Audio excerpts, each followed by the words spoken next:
काही लोक आपल्याशी बोलताना बाहेरून इतके सुंदर बोलतात की आपल्याला असं वाटते की हे लोक आपले खूप भाऊबंद आहेत किंवा आपल्या हृदयातले आहेत.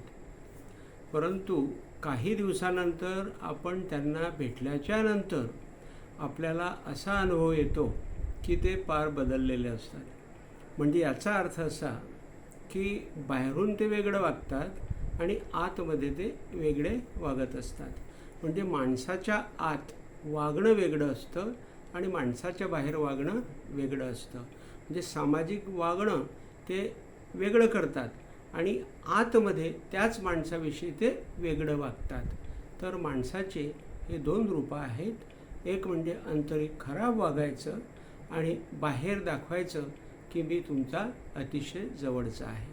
तर अशा लोकांपासून खूप भीती निर्माण होते आणि म्हणून अशा लोकांशी वागल्याच्या नंतर अशा लोकांचं कसल्याही प्रकारचं टेन्शन आपण घेऊ नये.